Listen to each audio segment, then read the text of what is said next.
Оқырмандардан келген Нұрлан имамның тағы бір видеосын тыңдап көріңіздерші. Үйдің жалғыз баласы келінмен бөлек тұрамын деп отыр, сол дұрыс па? Өзі біледі. Неге сіздер зорлайсыздар? Неге сен тұру керексің, үйдің кішісісің, үй сенікі, неге сен тұру керексің деп неге үйтесіздер?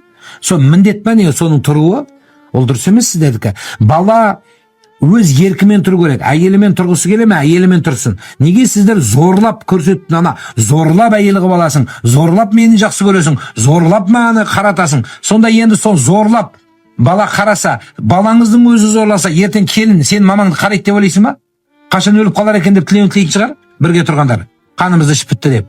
Оның үстіне кейбір адамдар беймаз болады. Ата-аналар беймаз болады. Өз баласын әйеліне қайрап салады. Өз баласын келінге қайрап салады. Оны ұрғызады, соққызады. Кейбіреулер ұрдыратын да шешелер бар, қайнаталар бар, жақсы білемін мен. Сонда не істеу керек? Сенің кеткесің, сен қыз кеткесің, сен біреуің байға тиесің, біреуің қатының бар. Енді сендердің өмірің рахат, сонда шешене біреуіңді ақ туды ма не? Неге бірақ бала қиналу керек? Неге үй сенікі? Үй тастан бөліп қалмайды, кетіп қалса да өмір сүріп кете береді. Ондай жасамаңыздар. Барлық балтанаға. Одан кейін сен қара, сен зорлап қаратқаннан кейін ата-ананың қай бір қадірі болады? Олай дұрыс емес. Менің айтайын дегенім, ешқашан олай жасамаңыздар. Ата-ананы өзі мейіріммен, махаббатпен қарау керек адам. Мәселе бөлек тұрудан немесе бірге тұруда емес, мәселе жалғыз ұлдың мойнындағы аманатта. Жалғыз ұл ата-анасымен қалу зорлық та емес. Бұл перзенттік міндет, қазақ үшін мәртебе, ата-ана үшін зор жұбаныш. Дінде шаман келгенше ерлі-зайыптыларды бөлек шығару деген қағида бар, бірақ жалғыз ұлды емес. Дәл сол сияқты ата-анаға жақсылық жасау және қартайған кезде жалғыз тастап кетпеу дегенде бұйрық бар. Құран кәрімде Исра сүресінің 23 аятында Раббың тек өзіне ғана құлшылық етуді, ата-анаға жақсылық жасауды бұйырады.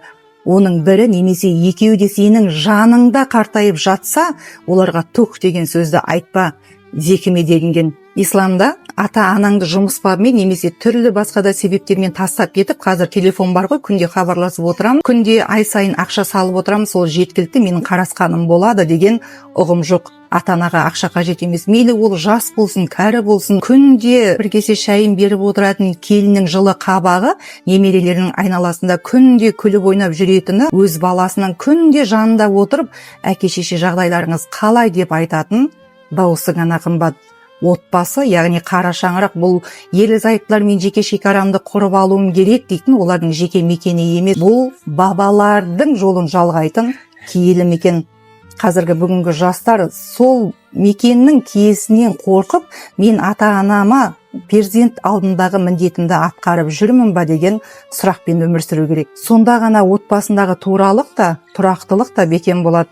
Біздің әрбіріміздің жасап жатқан әрекетіміз ертең өзіміз қартайған кезде балаларымыздан күтетін қарым-қатынастың үлгісі екенін ұмытпайық.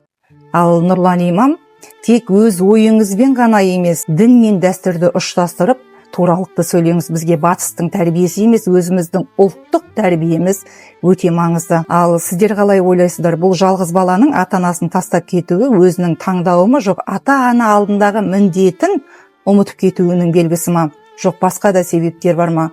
Жаза кетіңіздер.